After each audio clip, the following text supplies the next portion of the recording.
ஒரு பெரிய வித்தியாசம் பழைய கால கிறிஸ்தவத்துக்கும் இப்ப இருக்கிற கிறிஸ்தவத்துக்கும் நம்ம காலையில கூட பார்த்தோம். ஒரு பெரிய வித்தியாசம் என்னன்னு பாத்தீங்கன்னா, பழைய காலத்துல பரலோகத்தை பத்தி ரொம்ப யோசிப்பாங்க. ஆனா இப்பெல்லாம் பார்த்தோம்னா பரலோகத்தை பத்தி சிந்திக்கிறது ரொம்ப கம்மி தான். ஏன் நம்மளையே எடுத்து பார்ப்போம், பரலோகத்தை பத்தி நம்ம எவ்வளவு சிந்திக்கிறோம், அவ்வளவு அதிகமாக சிந்திக்கிறது இல்ல, இல்லைங்களா? கேக்குதுங்களா கடைசியில இருக்கிறவங்களுக்கு? சரி, பரலோகம் அப்படின்ற வார்த்தையே வெறும் வார்த்தையா போயிருச்சு நமக்கு. ஒரு பரலோகம் பரலோகம்னா பரலோகம்ன்ற மாதிரி. ஒருவேளை நம்ம எங்கேயாவது ட்ரிப்பு போனா அந்த இடத்த குறித்து ரொம்ப எக்ஸைட்டிங்கா இருப்போமே தவிர பரலோகம் அவ்வளவு பெரிய எக்ஸைட்மெண்ட் நமக்கு கொடுக்கறது இல்ல. பரலோகத்தை பத்தி ஒருவேளை சீரியஸா நம்ம எப்ப யோசிக்கிறதுனா, ஒருவேளை நமக்கு ரொம்ப அருமையானவங்க யாராவது இறந்துட்டாங்கன்னா பரலோகத்தை பத்தி யோசிப்போம், இல்லைங்களா? அந்த டைம்ல கொஞ்ச நேரம் சீரியஸா யோசிப்போம். அதை விட்டோம்னா பரலோகம்ன்றது நமக்கு அடிக்கடி இருக்கக்கூடிய ஒரு சிந்தனை இல்ல. இதனால ஒரு பெரிய இழப்பு ஏற்படுது. நீங்க கேட்டிருக்கீங்களா தெரியல, பரலோகத்தை பத்தி சர்மன்ஸ் நம்ம அவ்வளவு அதிகமா கூட கேட்கறது இல்ல, இல்லைங்களா? மெசேஜ் பரலோகம் இப்படி இருக்கும்னு மெசேஜ் எடுத்த மாதிரி நான் கேட்கறது இல்ல. புது பாட்டுங்கெல்லாம் பார்த்தோம்னா பரலோகத்தை பத்தி எல்லாம் பாட்டுங்க இருக்கவே இருக்காது. ரொம்ப எல்லாம் வித்தியாசமான பாட்டுங்க இருக்கும். நம்ம கொஞ்சம் பழைய பாட்டு பாடுறதுனால அதுல பரலோக பாட்டுங்கெல்லாம் கொஞ்சம் நல்லா வருது. இந்த இம்ஸ்ல எல்லாம் பரலோகத்தை பத்தி வருது. இந்த ஒரு பரலோகத்தை பத்தி சிந்திக்காததுனால ஒரு பெரிய இழப்பு நம்ம எல்லாரும் சந்திக்கிறோம். ஒரு பெரிய இழப்பு. நம்ம கிறிஸ்தவ வாழ்க்கையே ஒரு குறுகி போறது, பலவீனம் ஆகிறது, வல்லமை இல்லாம இருக்கிறதுக்கு ஒரு முக்கியமான காரணம் ஒரு உற்சாகம் இல்லாம இருக்கிறது, ஒரு வலிமை இல்லாம இருக்கிறதுக்கே ஒரு காரணம் பரலோகத்தை குறித்து நமக்கு பெரிய தியானம் இல்லை. அதை போன வாரம் கூட நம்ம படிச்சோம். ஒரு மனுஷன் இருந்தாரு, அவரு ரொம்ப ஒரு கிரேட் பியூரிட்டன் அப்படின்னு 17வது நூற்றாண்டுல ரிச்சர்ட் பாக்ஸ்டர் அப்படின்னு ஒரு மனுஷன்.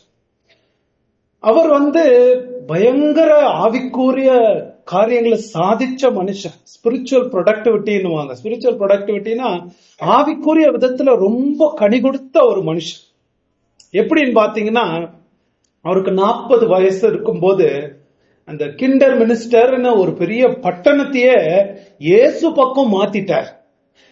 அதுல ஒரு ஆம்பளைங்களே 2000 பேர் இருப்பாங்க அந்த பட்டணத்துல. குடும்பங்க ஒரு 800 குடும்பங்க கிட்ட இருக்கும். அந்த முழு பட்டணத்தையே சுவிசேஷம் சொல்லி எல்லாரையும் கன்வெர்ட் பண்ணி இயேசு கிட்ட கொண்டு அந்த பட்டணத்தையே சபையா நடத்திக்கிட்டு இருந்தார் அவர் 40 வயசு இருக்கும்போது. அந்த பட்டணத்துல இருக்கிற ஒரு 5000 பசங்களுக்கு பர்சனலா ஒரு தனிப்பட்ட விதத்துல போய் அவங்கள கேட்டகைஸ் பண்ணிருக்காரு. கேட்டகைஸ்னா வினாவிடை போதகங்கள். பசங்களுக்கு அப்படித்தான் அந்த காலத்துல சொல்லி கொடுப்பாங்க. கேள்வி பதில், கேள்வி பதிலா எல்லா பசங்களுக்கும், அந்த குடும்பங்கள்ல இருக்கிற 800 குடும்பங்கள்ல இருக்கிற பசங்களுக்கு தான் தனி மனுஷன் எல்லாத்தையும் சொல்லி கொடுத்திருக்கிறாரு. அது மாத்திரம் இல்லாம இந்த தியாலஜில பார்த்தோம்னா, இறையியல் அதுல எழுதுறதுல பார்த்தோம்னா, ரிச்சர்ட் பாக்ஸ்டர் மாதிரி எழுத்துல போட்டவங்க இங்கிலீஷ் ரிஃபார்மர்ஸ் ரொம்ப கம்மி தான். ரொம்ப எழுதி இருக்கிறார் மனுஷன், ரொம்ப பிரிண்ட்ல போட்டிருக்கிறார். அப்படின்னா பெரிய சாதனைகளை செய்த ஒரு மனுஷன் சொல்லலாம். அதுல ஒரு பெரிய அதிசயம் என்னன்னா, ஒரு அசாதாரணமான பலம் வல்லமை உள்ள ஒரு மனுஷன். இதுல ஒரு பெரிய ஒரு ஆச்சரியமான விஷயம் என்னன்னா, இதே மனுஷன் தான் தன்னுடைய உடம்பு விதத்துல படக்கூடாத பாடுபட்டிருக்கிறார். ஒரு பாவம் படக்கூடாத இடைவிடாத கஷ்டங்களை அவர் அனுபவிச்சிருக்கிறார். அவர் சின்ன பையனா இருக்கும் போதே அவருக்கு டிபி வந்துருச்சு, டியூபர்குலோசிஸ். அது பெரிய பாடுகள். அவருடைய ஆர்கன்ஸ் எல்லாம் ரொம்ப கெடுத்து போட்டுருச்சு. அந்த டைம்ல எல்லாம் டிவிக்கெல்லாம் அவ்வளவு நல்ல மருந்து இல்லை இல்லையா? ஆர்கன்ஸ் எல்லாம் ரொம்ப கெடுத்து போட்டு அவருக்கு அடிக்கடி சாப்பிட்டா ஜீரணமாகாது. ஜீரண கஷ்டம், ரொம்ப சாப்பிட்டா கஷ்டப்படுவாரு, ரொம்ப சாப்பிட்டா கஷ்டப்படுவாரு. கிட்னி ஸ்டோன்ஸ் வேற அவருக்கு, ரொம்ப கிட்னி ஸ்டோன்ஸ் இருந்துச்சு. அந்த டைம்ல என்ன ஆபரேஷன் பண்ண முடியும்? மைக்ரேன் ஹெடேக்ஸ் தெரியுங்களா? பயங்கரமா தலை வலிக்கும், அது அடிக்கடி வரும் அவருக்கு.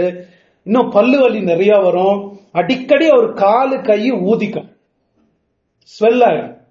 சில நேரங்கள்ல காலு கையில இருந்தெல்லாம் ரத்தம் ரொம்ப கொட்டும், இந்த நகங்கள்லாம் ரத்தம் ரொம்ப கொட்டும். அடிக்கடி வியாதிப்பட்டு படுத்துருவாரு, ரொம்ப வலியை அனுபவிப்பார். எந்த டைம் அது? 17வது நூற்றாண்டுல. அந்த டைம்ல நமக்கு இப்போ வலி வந்துச்சுன்னா உடனே போய் ஒரு டேப்லெட்டை வாங்கி குடிச்சிட்டு செலுத்தாய அப்படின்னு போயிருவோம் நம்ம. ஆனா அந்த டைம்ல பெயின் கில்லர்ஸ் எல்லாம் இல்ல, தெரியுங்களா? அப்படியே தான் சமாளிக்கணும் அவங்க. ஆனா இத்தனை வழிகளை வச்சுக்கிட்டு எப்படா அந்த மனுஷன் அத்தனை சாதனைகளை புரிஞ்சார் ஆண்டவருக்காக? நம்மள மாதிரி நினைச்சுக்கிறோம் அப்படியே சுகபோகமா எல்லா வசதி இல்ல, ரொம்ப கஷ்டப்பட்டு இருக்கிறாரு. அதான் பெரிய ஆச்சரியம். என்ன அவருடைய ரகசியம்? இவ்வளவு பெரிய காரியங்கள், இவ்வளவு கஷ்டங்களை வச்சுக்கிட்டு, உடம்புல இவ்வளவு பாடுகளை வச்சுக்கிட்டு கடவுளுக்கு இவ்வளவு பெரிய காரியத்தை தான் எப்படி செய்ய முடிஞ்சிச்சு அப்படின்னு அவருடைய ரகசியம் என்னன்னு பார்த்தோம்னா, அவரே சொல்றாரு, தனக்கு 30 வயசு இருக்கும் போது 2 பாட்டில் பிளட் அவர் உடம்புல இருந்து போயிட்டு ரொம்ப பலவீனம், செத்துருவேன்னு நினைச்சது. எல்லாரும் அவர் செத்துருவேன்னு நினைச்சாங்க. நினைக்கும் போது ரொம்ப சோர்ந்து போய் கல்றையில ஒரு காலு பூமியில ஒரு காலன் இருக்கிற ஒரு நிலையில தான் பரலோகத்தை, தான் போகிற பரலோகத்தை பத்தி பைபிள்ல என்னென்னலாம் போட்டிருக்குன்னு எழுத ஆரம்பிச்சார். எழுதி படிச்சு அவருக்கு மனசுல ஆன ஆறுதல், உற்சாகம் அது உடம்பையே பாதிச்சு அந்த சுகமே அவருக்கு வர மாதிரி அந்த சாகர கிடைக்கிற நிலைமையில இருந்து பொழைச்சுக்கிட்டார் 30 வயசுல. அதுக்கப்புறம் தன்னுடைய வாழ்க்கை முழுவதுமா ஒவ்வொரு நாளும் 30 மினிட்ஸ் பரலோகத்தை பத்தி தியானிக்காம அவர் இருக்கவே மாட்டார். அப்படி முழு வாழ்க்கையும் 30 மினிட்ஸ் தான் போகிற பரலோகம் எவ்வளவு மகிமையா இருக்க போகுதுன்றத அவர் சிந்திக்காம நாள் ஆரம்பிக்க மாட்டார்.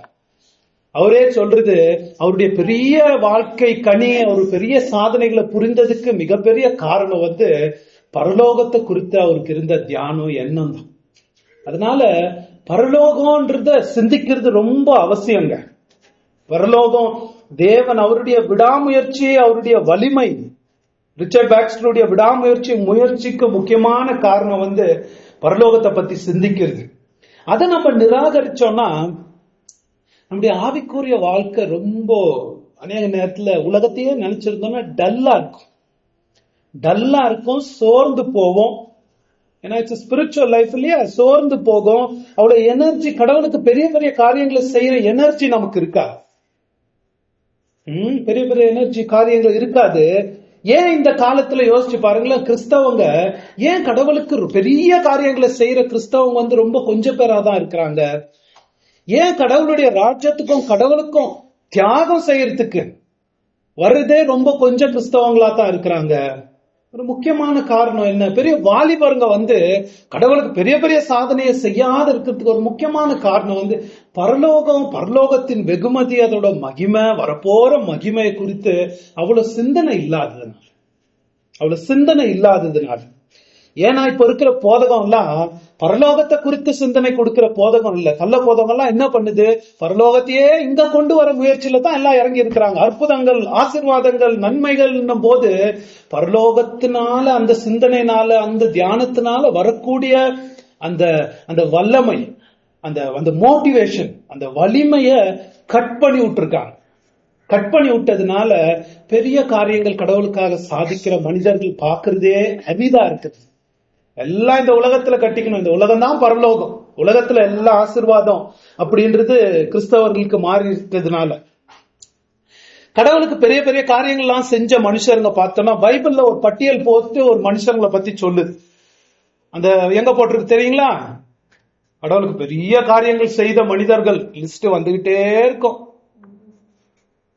எபிரேயர் 11 விசுவாச கதாநாயகர்கள், the heroes of faith அப்படின்னு அவங்க பேர் லிஸ்டா வந்துகிட்டு இருக்கோம்.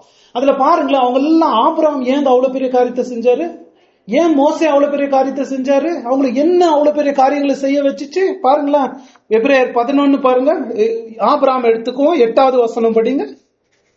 விசுவாசத்தினாலே ஆபிரகாம் தாம் சுதந்திரமாக பெறப்போகிற இடத்திற்கு போகும்படி அழைக்கப்பட்ட போது கீழ்ப்படிந்து தான் போகும் இடம் இன்னதென்று அறியாமல் புறப்பட்டு போனான். எவ்வளவு பெரிய காரியம்! தான் யாரு என்னன்னு தெரியாம தன் தேசத்தை எல்லாத்தையும் விட்டு போனான். என்னத்துக்கு ஆபிரகாம் அவ்வளவு பெரிய காரியத்தை செஞ்சாரு? 10வது வசனம், ஏனெனில் தேவன் தாமே கட்டி உண்டாக்கின அஸ்திபாரங்கள் உள்ள நகரத்துக்கு அவன் காத்திருந்தான். ஏன் பாத்தீங்களா, அவரை உற்சாகப்படுத்தினது தேவனே கற்ற ஒரு நகரம், பரலோகத்துக்காக அவன் காத்திருந்தான். அதான் அவரை உற்சாகப்படுத்துச்சு. இன்னும் நம்ம எடுத்து 14 படிங்க. இப்படி அறிக்கையிடுகிறவர்கள் சுய தேசத்தை நாடி போகிறோம் என்று தெரியப்படுத்துகிறார்கள். தாங்கள் விட்டு வந்த தேசத்தை நினைத்தார்களானால் அதற்கு திரும்பி போவதற்கு அவர்களுக்கு சமயம் கிடைத்திருக்குமே. அதை அல்ல, அதிலும் மேன்மையான பரமதேசத்தையே விரும்பினார்கள். இவங்க எல்லாம் பெரிய பெரிய காரியங்கள், ஆபிரகாம், ஐசாக்கு, யாக்கோபு, யோசேப்புக்கு எல்லாம் பெரிய பெரிய காரியங்கள் கடவுளுக்கு செஞ்சதுக்கு காரணம் என்னன்னா பரலோகத்தை அவங்க ரொம்ப சிந்திச்ச மனிதர்களா இருந்ததுனால. ஏன் நம்ம மோசையை பாக்குறோம், பெரிய மனுஷன் இல்லைங்களா, என்ன காரியத்தை செஞ்சாரு, அவருக்கு என்ன உற்சாகம் படுத்துச்சு? 24 படிங்க. விசுவாசத்தினாலே மோசே தான் பெரியவனான போது பார்வோனுடைய குமாரத்தியின் மகன் எண்ணப்படுவதை வெறுத்து அநித்தியமான பாவ சந்தோஷங்களை அனுபவிப்பதை பார்க்கிலும் பாருங்களேன், தேவனுடைய ஜனங்களோட துன்பத்தை அனுபவிப்பதையே தெரிந்து கொண்டார். மோசே இப்படி செஞ்சாரு. பெரியவனான போது ஃபாரோவுடைய மகன் என்பதை வெறுத்து அநித்தியமான பாவ சந்தோஷங்களை அனுபவிப்பதை பார்க்கிலும் தேவனுடைய ஜனங்களோடு துன்பத்தை அனுபவிப்பதே தெரிந்து கொண்டான். ஏன் மோசே அப்படி செஞ்சாரு? தொடர்ந்து படிங்க. இனி வரும் பலன் மேல் நோக்கமாயிருந்து எகிப்தில் உள்ள பொக்கிஷங்களிலும் கிறிஸ்துவ நிமித்தம் வரும் நிந்தையை அதிக பாக்கியம் என்று எண்ணினார். பாருங்களேன், இந்த மனுஷங்களாம் பெரிய பெரிய காரியம் செஞ்சது காரணம் என்னன்னா பரலோகத்தை பத்தி ரொம்ப சிந்தித்த மனிதர்கள், பரலோகத்தை பத்தி ரொம்ப தியானித்த மனிதர். எந்த அளவுக்கு பரலோகம் அவங்களுக்கு ரியல் ஆயிருச்சுன்னா இந்த பூமி ஒரு நிழலா போயிருச்சு. ஃபாரோன் குமாரதி ஐஸ்வர்யம், எகிப்தின் ஐஸ்வர்யம் எல்லாம் ஒரு நிழலா, ஒரு மாயையா போயிட்டு பரலோகம் அவங்களுக்கு ரியல் ஆனதுனால தான் பெரிய பெரிய காரியங்கள் விசுவாசத்துல அவங்களால செய்ய முடிஞ்சிச்சு. இதே சொல்லிட்டே போய் என்ன பண்றாரு, எபிரேயர்ல இருக்கிற ஒரு 12வது அதிகாரத்துல, நீங்களும் அந்த ஓட்டத்துல வந்திருக்கிறீங்க. நமக்கு இத்தனை திரளான சாட்சிகள் இருக்கும் போது இயேசுவை முன்மாதிரியா வைக்கிறார். இயேசுவே அவ்வளவு பெரிய பாடுபட்டு போனதுக்கு அவருக்கு இருந்த மோட்டிவேஷன் என்ன தெரியுமா? பரலோகம் தான். அவர் பரலோகத்துல போய் உயர்ந்த ஸ்தானத்துல இருந்ததுனால தான் போய் அவர் ரேஸ்ல ஓடி போய் பினிஷ் லைன்ல நின்னுட்டு திரும்பி நம்மள பாக்குறாரு. நம்ம என்ன பண்ணணும்? இயேசுவை பார்த்துக்கிட்டு, பரலோகத்தை பார்த்துக்கிட்டு, இப்ப எல்லா விதமான பாவத்தையும் நம்ம விட்டுட்டு, அழியிற அநித்தியமான பாவ சந்தோஷங்களை விட்டுட்டு பரலோகத்தை நோக்கி நம்ம ஓடணும். அதுதான், அப்படி ஓடும் போதுதான் பெரிய பெரிய, அதுதாங்க பார்வை, நம்ம வாழ்க்கையை பார்க்கிற பார்வையே அப்படி இருக்கும். பரலோகத்தை குறித்த சிந்தனைகள் ரொம்ப நமக்கு இருக்கும். ரிச்சர்ட் பாக்ஸ்டர் அவ்வளவு பெரிய காரியங்களை செய்து புரிந்து இந்த உலகத்துக்காக வாழ்ந்த மனுஷனா இல்லாம அவ்வளவு காரியங்களை எதுக்கு செஞ்சாரு? Because he was a man always meditating about heaven. பரலோகத்தை பத்தி சிந்தித்த மனிதன். சரி, நம்ம அதனால தாங்க ரெவலேஷன் 7வது அதிகாரம் நமக்கு பைபிள்ல போட்டிருக்கு. ஏன்னா அது உலக முடிவை பத்தி பேசல, வேற எதை பத்தியும் பேசல. எதை பத்தி பேசுது? இந்த புக்கே ஒரு லெட்டர் நம்ம ஞாபகம் வச்சுக்கணும். ரொம்ப கஷ்டப்பட்டு இருக்காங்க கிறிஸ்தவர்கள், கள்ள போதகர்ல மாட்டி இருக்கிறாங்க. கிறிஸ்தவனா இருக்கிறதே கஷ்டம் போல இருக்கிறது. சபைகள் கள்ள போதகத்துல இருக்கு, வேலை கிடைக்க மாட்டேங்குது கிறிஸ்தவனா. அந்த மாதிரி கஷ்டத்துல இருக்கிறவங்க அவங்க விடாமுயற்சியா எப்படி பரலோக பாதையில ஓட முடியும் அப்படின்னா பரலோக பார்வையில இருந்து அவங்க பார்க்க கத்துக்கணும். இப்படி தேவன் அவங்கள முத்திரையிட்டு இருக்கிறார். இந்த பாடுகள், இந்த போராட்டங்களுக்கு மத்தியில தேவன் அவங்கள முத்திரையிட்டு பாதுகாத்து கொண்டிருக்கிறார். உலகம் முடியாததே அவங்கனால தான் அப்படின்னு நம்ம பாக்குறோம். அது மாத்திரம் இல்லாம தேவன் அவங்கள பத்திரமா பரலோகத்துக்கு கொண்டு போய் சேர்க்க போகிறார் என்ற வாக்கு தத்தமும் அதுல இருக்கிறத நம்ம பாக்குறோம். அதான் 7வது அதிகாரத்துல நம்ம பார்த்து முடிச்சோம். எவ்வளவு கஷ்டமான சூழ்நிலைகள் அவங்க இருந்தாலும், எவ்வளவு வறுமையில அவங்க இருந்தாலும் தேவனுடைய சகல வாக்கு தத்தங்களும் இந்த ஜனங்க மேலதான் நிறைவேற போகிறது அப்படின்றத நம்ம 1ல இருந்து 9 வரைக்கும் பார்த்து முடிச்சிருக்கிறோம். இப்போ பரலோக காட்சிக்கு போகும்போது நம்ம போன வாரம் பார்த்தோம் கிறிஸ்தவர்கள் பரலோகத்துல எப்படி இருக்கிறாங்க அப்படின்னா, முதலாவது என்ன பார்த்தோம்? ஒரு மனுஷனும் எண்ணக்கூடாத கூட்டம். No man can count. என்ன ஒரு உற்சாகம் அது! உண்மையான கிறிஸ்தவங்க அப்படி வந்து சேர போறாங்க. உண்மையா மறுபடியும் பிறந்த கிறிஸ்தவர்கள் ஒரு மனுஷனும் எண்ணக்கூடாத பெரிய கூட்டம் அங்க வந்து சேரப்போகுது. நமக்கு வந்து இப்ப கஷ்டமா இருக்கலாம், ஆனா கடவுள் கடைசியில வெற்றி கொள்றத, பெரிய அறுப்பு அறுக்கிறத நம்ம பாக்குறோம். அடுத்ததாக எல்லா ஜாதி, எல்லா கோத்திரம், எல்லா பாஷைக்காரர்ல இருந்து வந்திருக்கிறாங்க. அவங்களுடைய விரிவை பத்தி, த டைவர்சிட்டி, அவங்களுடைய சைஸ் மாத்திரம் இல்ல, அவங்களுடைய விரிவு, எல்லா கூட்டத்துல இருந்து வந்திருக்கிறாங்க. அவங்க என்னவா எப்படி இருக்கிறாங்க? சிங்காசனத்துக்கு முன்பதாக நிற்கிறார்கள். கடவுளுக்கு முன்பதாக எந்த மனுஷனையும் நம்ம பார்த்தது இல்ல. ஆனா நிற்கிறாங்கன்னு அர்த்தம் என்ன? இவங்களுடைய சகலவிதமான பாவங்களும் சீரழிவும் சுகப்பெற்று பரிபூர்ணமா நின்றுட்டு இருக்காங்க. ஒரு வசனம் இருக்கு, அவர் வெளிப்படும் போது நான் அவரை போல் இருப்போம் அப்படின்னு பைபிள்ல ஒரு வசனம் இருக்கு, ரொம்ப அதிசயமான வசனம். இயேசு வரும்போது நம்ம அவரை போல இருப்போமா, அந்த மாதிரி இயேசு மாதிரி நிக்கிறாங்க, பெர்ஃபெக்டா சிங்காசனத்துக்கு முன்பதாக நிக்கிறாங்க. குற்ற உணர்வு இல்ல, இவங்களுக்கு வெக்கம் இல்ல, தலை குனிந்து உழுவணுமே பரிசுத்த தேவனுக்கு முன்பதாக, அதெல்லாம் போயிடுச்சு. ஃபுல்லா பெர்ஃபெக்டா நிக்கிறாங்க இவங்க. அடுத்ததாக வெள்ளை அங்கி, அவங்களுடைய பரிசுத்தம், அவருடைய பியூரிட்டியை குறிக்குது. அதை பத்தி நம்ம பார்க்க போறோம். அவங்க அடுத்ததாக என்ன பார்க்கிறோம், குருத்தோலை ஏந்தி கொண்டு. குருத்தோலை நம்ம விவரமா போன வாரம் பார்த்தோம். குருத்தோல் இஸ்ரவேல் ஜனங்க அந்த கூடார பண்டிகையில தாங்களை எப்படியெல்லாம் தேவன் கடந்து கூப்பிட்டு வந்தாரு ஞாபகார்த்தமா அந்த பண்டிகையை கொண்டாடுவாங்க குருத்தோலை வச்சு. அதே மாதிரி இந்த ஜனங்க ஒரு வாட்டியும் அந்த குருத்தோலை வீசிக்கிட்டு பாடிக்கிட்டு இருக்கும் போது தங்களுக்கு இந்த உலகத்துல இருந்த ஒரு கஷ்டத்தையும் நினைச்சு பாடி ஆண்டவரை துதிப்பாங்க. ஐயோ எவ்வளவு எனக்கு பெயின் இருந்துச்சு, ஐயோ எவ்வளவு எனக்கு வியாதி இருந்துச்சு, கஷ்டம் இருந்துச்சு, அதெல்லாம் தாண்டி ஆண்டவர் என்னை காப்பாத்தி கூட்டு வந்திருக்கிறாரே பரலோகத்துக்கு. இந்த இருக்கிற உலகத்துல இருக்கிற கஷ்டங்கள்லாம் பரலோகத்துல துதிப்பதற்கு ஒரு சந்தர்ப்பமாக மாறி விடுகிறது. அதைத்தான் நம்ம பார்க்கிறோம். அந்த குருத்தோல் அதை குறிக்கிறது. அடுத்ததாக அவங்க மிகுந்த சத்தமிட்டு, மிகுந்த சத்தம், ஒரு மனுஷனும் எண்ணக்கூடாத கூட்டம் ஒரு மிகுந்த சத்தமிட்டு என்ன பண்றாங்க, ரட்சிப்பின் மகிமை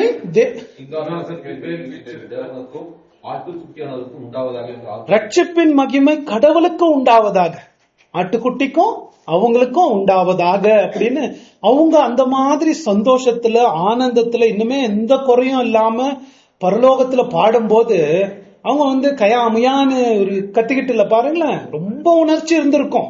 எந்த சத்தத்தோடு பாடுறாங்கன்னா, ஆனா அவங்க பாடுற சத்தத்துல தியாலஜி இருக்கிறத நம்ம பாக்குறோம். என்ன மாதிரி தியாலஜி? மகிமை, ரட்சிப்புக்கு மகிமை யாருக்கு கொடுக்கறாங்க? கடவுளுக்கு கொடுக்கறாங்க. அங்க நான் போன வாரம் சொன்ன மாதிரி மனுஷனுடைய சுயாதீன சித்தத்தில் மனிதன் வந்து விட்டான். அவனுடைய சொந்த முயற்சியில நான் வந்துட்டேன் இல்ல, அவனுடைய மனுஷன் பாதி கடவுள் பாதி வந்துதான் ரட்சிப்பு வந்துச்சுன்னு இல்ல. ரட்சிப்பின் சகல மகிமையும் யாருக்கு கிடைக்கிறது? தேவனுக்கு கிடைக்கிறதா நம்ம பாக்குறோம். அதைத்தான் நம்ம பார்த்து நம்ம முடிச்சிருக்கிறோம்.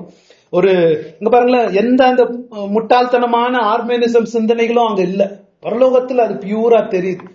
தேவன் தான் ரட்சிப்பை திட்டமிட்டார், அவர் தான் அதை நிறைவேற்றினார், அவர் தான் அதை நிறைவுக்கு கொண்டு வந்தார், அவருக்கு தான் சகல மகிமையும் அங்க போய் சேர்கிறது. அதான் நம்ம பாக்குறோம்.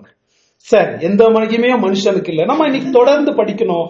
11 இருந்து 17 வரைக்கும் படிக்கும் போது இந்த பாட்டு, இவங்க பாடுற பாட்டு it's a song of the redeemed, மீட்கப்பட்டவர்களுடைய பாட்டு, மீட்கப்பட்டவர் பாடுகிற பாட்டு. இந்த பாட்டுக்கு இன்னைக்கு பாக்குற இதுல 3 தலைப்புல பார்ப்போம். இந்த பாட்டுக்கு என்ன சொல்றது, ஒரு பாட்டு நம்ம கேட்க போறோம். இந்த பாட்டுக்கு ஒரு பதிலாக பரலோகத்துல ஒரு பாட்டு கேட்க போது, 2வதாக ஒரு கேள்வி பதில் வரப்போகுது, அதை பத்தி நம்ம பார்ப்போம். 3வதாக பரலோகத்துல இருக்கிற இன்பத்தை விவரிக்கிறத நம்ம பார்ப்போம். சரி, இந்த பாட்டை அவங்க பாடும் போது என்ன நடக்குது? தொடர்ந்து படிங்க. தூதர்கள் யாவரும் சிங்காசனத்தையும் மூப்பர்களையும் 4 ஜீவன்களையும் சூழ நின்று சிங்காசனத்திற்கு முன்பாக முகங்குப்புற விழுந்து தேவனை தொழுது கொண்டு, ஆமென், எங்கள் தேவனுக்கு துதியும் மகிமையும் ஞானமும் ஸ்தோத்திரமும் கனமும் வல்லமையும் பலனும் சதா காலங்களிலும் உண்டாவதாக, ஆமென் என்றார்கள். பாருங்களேன், இந்த பாட்டினுடைய மகிமையை நீங்க பார்க்கணும். ஏஞ்சல்ஸ் ரொம்ப உயர்ந்த சிருஷ்டிப்போக்கு இல்லைங்களா? அவங்களுக்கு கடவுளை துதிக்கணும்னா அவங்களுக்கு எவ்வளவு அனுபவம் இருக்கும் கடவுளை துதிக்கிறதுல? நித்திய இட்டர்னல் எக்ஸ்பீரியன்ஸ். அவங்ககிட்ட போய் நம்ம போட்டி போட முடியுமா? போட்டி போடவே முடியாது இல்லைங்களா? ஆனா இந்த மீட்கப்பட்டவர்களுடைய பாட்டு, ஏஞ்சல்ஸ் எவ்வளவு உயர்ந்தவங்க சிருஷ்டிப்பு இல்லைங்களா? அவங்க வெரி ஹை கிரியேஷன். ஒரு ஏஞ்சல் போய் ஒரு 2-3 லட்சம் மனுஷர்களை சாவடிச்சிட முடியும். அவருக்கு அவ்வளவு பவர் இருக்குது, பெரிய பவர்ஃபுல் பீயிங் அவங்க. அந்த ஏஞ்சல்ஸ் இந்த மனுஷருங்க பாடுற பாட்டை பார்த்துட்டு அவங்கள கடவுளை துதிக்கும்படி அவங்க ஏவப்படுகிறார்கள். எப்படி இருக்கு பாருங்களா? இந்த மனுஷருங்க பாடுற பாட்டை பார்த்துட்டு கடவுளை துதிக்கிறதுக்கு அவங்க ஏவப்படுகிறார்கள். ஏன்னா நான் பாவத்துல பிறந்து பாவத்திலேயே சீரழிந்து பாவத்திலேயே இருந்து சீரழிந்து கெட்டு போய் நாசமான மனுஷருங்க அவங்க பாடுற பாட்டு, அவங்க பாடுற பாட்டு எப்ப பாரு ஒரு பாவமும் அறியாத தேவ தூதருங்க, பரிசுத்த தேவ தூதருங்க இவங்க பாட்டை பார்த்துட்டு அவங்க இன்ஸ்பயர் ஆகுறாங்கன்னா அது எவ்வளவு மகிமை அதுல இருக்கு பாருங்களேன். யோசிச்சு பாருங்க. அவங்க தேவனை துதிக்கிறார்கள். அவங்க ஏன்னா அந்த ஏஞ்சல்ஸ்க்கு பார்த்தோம்னா ரட்சிப்பு மீட்புனா நமக்கு அவங்களுக்கு என்னன்னு தெரியாது இல்லைங்களா? அவங்களுக்கு என்னன்னு தெரியாது. ஏன்னா ஏஞ்சல்ஸ் ஒரு பாகம் அவங்க பாவம் செஞ்சுட்டாங்க. பாவம் செஞ்சு சாத்தானோடு வீழ்ச்சி அடைந்துட்டாங்க. கடவுள் அவங்களுக்கு ரட்சிப்புன்றத கொடுத்தாரா? அவன் கொடுக்கல, வெறும் மனுஷர்களுக்கு தான் கொடுத்தாரு. ஆனா அந்த ஏஞ்சல்ஸ்க்கு தெரியாது. ஆனா விழாத ஏஞ்சல்ஸ் கடவுள் செய்யற இந்த பணியை போய் பெருசா ஆச்சரியமா பாக்குறாங்கன்னு 1 பேதுருல போட்டிருக்கு. பாப்பா அதிர்ச்சி, பாவ விளைவுல விழுந்த மனுஷனை போய் காப்பாத்துறது போய் அவங்களுக்கு அதிசயத்துல அதிசயமா இருக்கு. அதை பார்த்து ரொம்ப ஆர்வமா பாக்குறாங்க. அதை பார்த்து அப்படிப்பட்டவர்களை இங்க கொண்டு அவங்க துதிக்க வைக்கிறாருன்னா அவங்களுக்கு பெரிய இன்ஸ்பயர் ஆகுறாங்க. அதை பார்த்துட்டு அவங்க என்ன சொல்றாங்க? அவங்களுக்கு ஒரு பாட்டு வச்சிருக்கிறாங்க. praise, glory, wisdom, thanks, honor, power, strength. எத்தனை இருக்கு அதுல?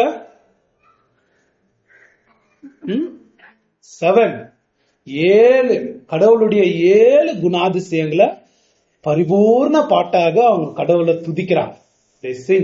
ஆமேன் ஆமேன் அப்படின்றாங்க. பாக்குறோமா? ஆமேன் ஆமேன் அப்படின்றாங்க. பார்த்து அவங்களை துதிக்கிறத நம்ம பாக்குறோம். எத்தனை ஏஞ்சல்ஸ் இருப்பாங்க அங்க? மில்லியன்ஸ் அண்ட் பில்லியன்ஸ் கணக்குல இருப்பாங்க. அவங்க எல்லாரும் பாடுற பாட்டு ஒரு பயங்கர சத்தமா பயங்கர குளோரியஸா இருக்கும். அவங்க பாத்தீங்கன்னா 2 வாட்டி ஏமேன் ஏமேன்றாங்க. ஏமேன்னா அப்படியே ஆகட்டும் அப்படின்னு. நமக்கு பயன்பாடுக்கு ஒரு காரியத்தை நம்ம இதுல இருந்து கத்துக்கணும். என்னன்னா சபையில நம்ம ஆராதனை ஒரு பிளாண்டா இருக்க வேண்டிய அவசியம் இல்லை. பிளாண்டான தெரியுதுங்களா?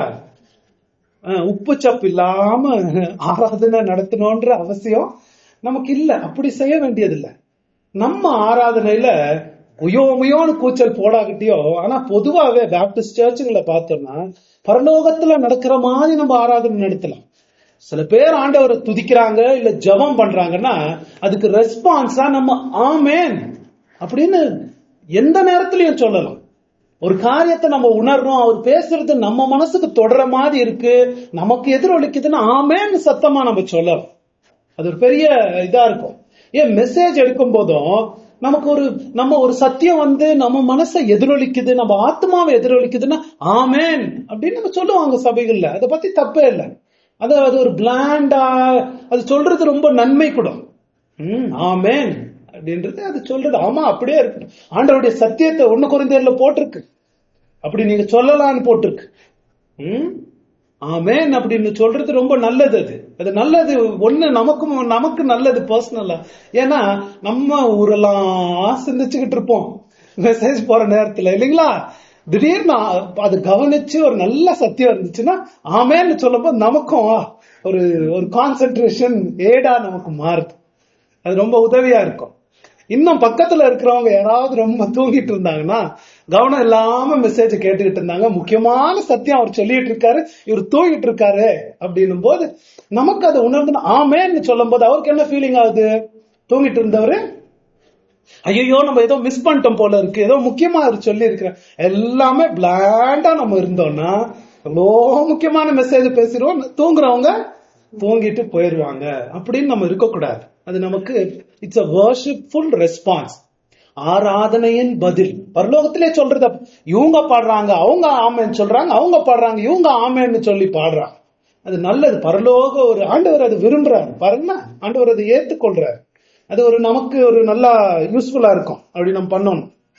சரி, அடுத்த தலைப்புல நம்ம பார்ப்போம். முதலாவது அந்த மீட்கப்பட்ட ஜனங்க பாடின பாட்டுக்கு எசப்பாட்டை பாடிட்டோம், எசப்பாட்டை பார்த்துட்டோம். அடுத்ததாக 13வது வசனத்துல ஒரு கேள்வி பதில் வருகிறது. அதை பத்தி பார்ப்போம். அப்பொழுது மூப்பர்களில் ஒருவன் என்னை நோக்கி, வெள்ளை அங்கிகளை தரித்திருக்கிற இவர்கள் யார்? எங்கே இருந்து வந்தார்கள் என்று கேட்டான். அதற்கு நான், ஆண்டவனே, அது உமக்கே தெரியும் என்றேன். அப்பொழுது அவன், இவர்கள் மிகுந்த உபத்திரவத்தில் இருந்து வந்தவர்கள். சரி, இவர்கள் ஒரு கேள்வி, ஒரு மூப்பர், அங்க இருக்கிற ஒரு மூப்பர் ஒரு கேள்வியை கேட்கிறார். அந்த மூப்பருக்கும் தெரியும் யோவானுக்கு அதுக்கு பதில் தெரியாதுன்னு. அந்த மூப்பருக்கும் தெரியும், அவருக்கு மூப்பர் கேட்கிறாரு, அந்த கேள்விக்கு அவருக்கே பதில் தெரியும்.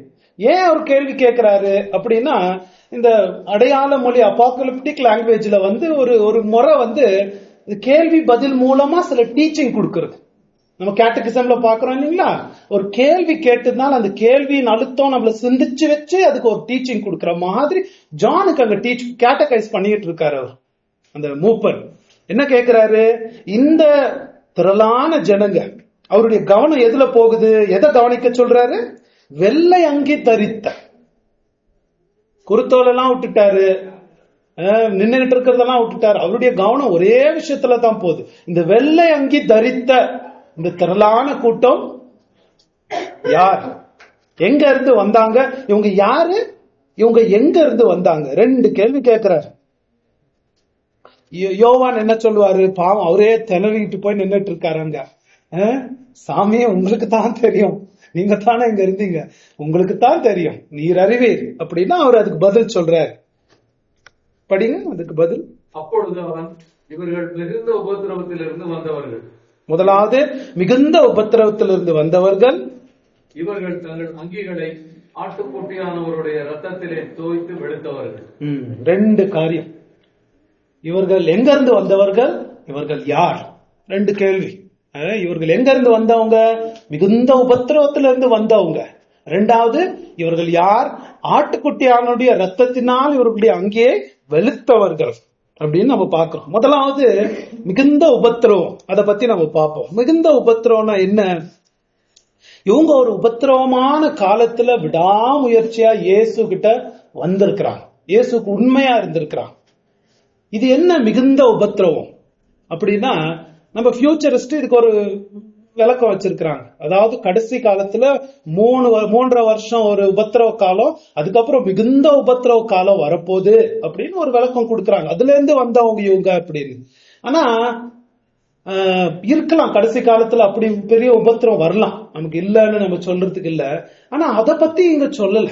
ஏன்னா மிகுந்த உபத்திரவ காலம்ன்றது இயேசு தான் முதலாவது வருகையிலிருந்து 2வது வருகை வரைக்கும் அந்த கடைசி காலம் இருக்கிறீங்க, அந்த காலத்தையே இயேசு உபத்திரவ காலம் தான் கூப்பிட்டிருக்கார். இயேசுவே கூப்பிட்டிருக்கிறார், என் நிமித்தம் நீங்க அநேக துன்பங்களை அனுபவிப்பீங்க. ஏன் யோவானே ரெவலேஷன் 1:9 படிங்களா?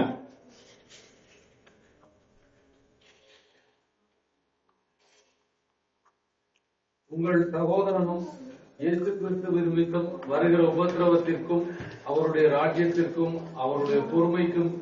உபத்திரவத்திற்கும் அதைத்தான் நீங்க கவனிக்கணும். இயேசு கிறிஸ்துவின் நிமித்தம் வருகிற உபத்திரவத்தில் நான் உடன் சகோதரனா இருக்கிறேன், உடன் பங்காளியா இருக்கிறேன் அப்படின்றாரு. யோவானே தான் இருக்கிற காலத்தை பத்தி என்ன சொல்றாரு? உபத்திரவ காலம் அப்படின்றாரு. ஏன் அந்த சபையில இருக்கிறவங்களுக்கு 2:9 படிங்களா ரெவலேஷன். உன் கிரியைகளையும் உன் உபத்திரவத்தையும் நீ ஐஸ்வர்யம் உள்ளவனாயிருந்தும் உனக்கு இருக்கிற தரித்திரத்தையும் தங்களை யூதர் என்று சொல்லியும் யூதராயிராமல் சாத்தானுடைய கூட்டமாயிருக்கிறவர்கள் செய்யும் தூஷணத்தையும் அறிந்திருக்கிறேன். அங்க பாத்தீங்கன்னா உன் உபத்திரத்தை அறிந்திருக்கிறேன் அப்படின்னா என்ன காலத்தை பத்தி அவங்க சொல்றாங்க? ஒரு வரப்போற உபத்திரவ காலம் இல்ல, விசுவாசி இயேசு கிறிஸ்து முதலாவது வருகையிலிருந்து 2வது வருகையிலிருந்து வரப்போற உபத்திரவ காலம். இன்னும் அப்போஸ்தலர் நடவடிக்கைகள் 14:22 நீங்க போய் படிச்சுக்கலாம். அதுல என்ன போட்டிருக்கு படிங்களா? ஒருவேளை படிச்சு பார்ப்போம். பரலோக ராஜ்யத்துக்குள்ள எப்படித்தான் நம்ம நுழையணும்னு போட்டிருக்கு.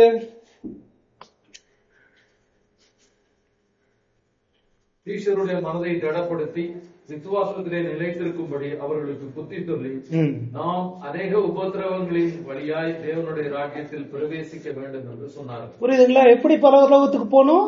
நம்ம அநேக உபத்திரவங்கள் மூலமா தான் பரலோகத்துக்கு போகணும் போது, இவங்க உபத்திரவத்திலிருந்து வந்திருக்காங்கன்னா என்ன?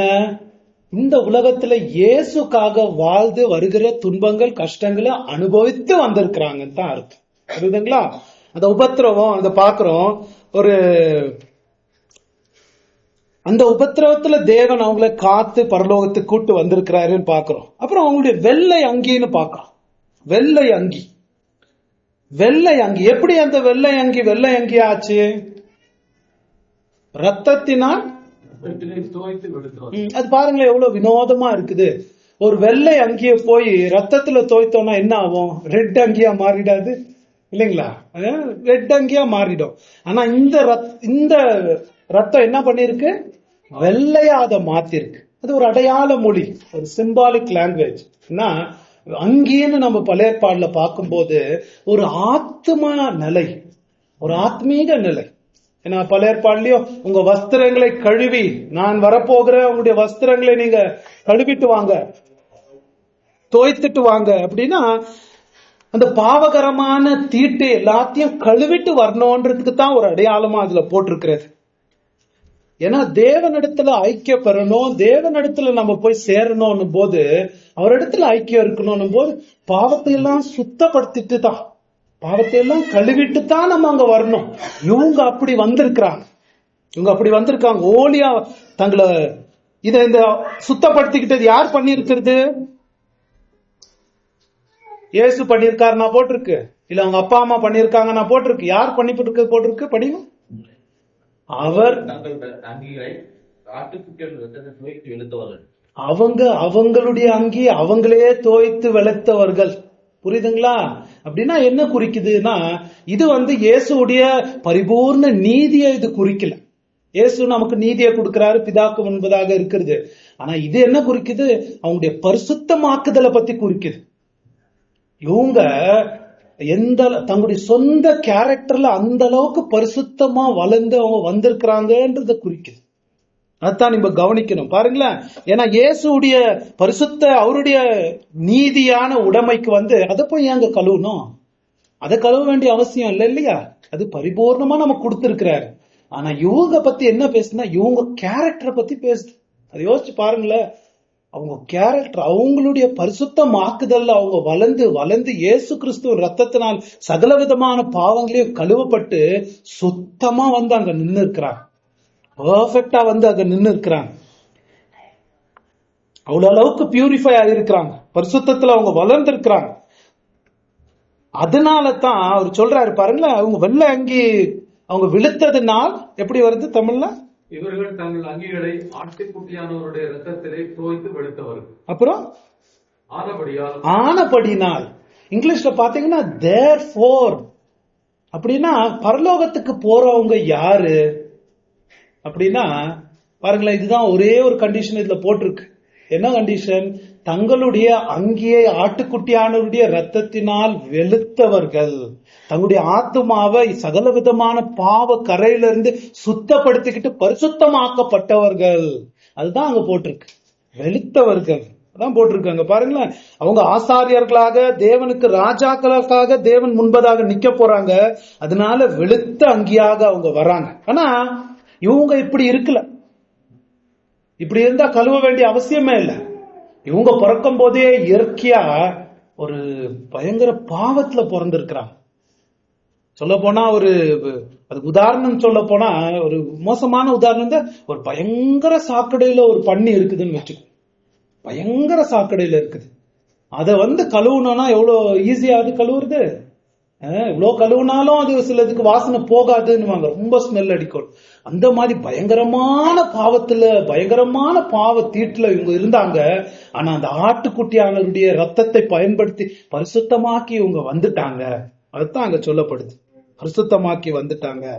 ஆனா ரெண்டு காரியம் இதுல பார்க்கணும். இங்கிலீஷ்ல சொல்ல போனா they are the products of two things.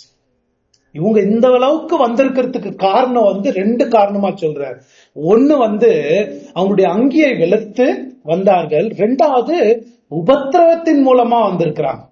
இது ரெண்டு தான் அவங்களை இப்படி கொண்டு வந்திருக்கிறது அப்படின்றார் இவர்.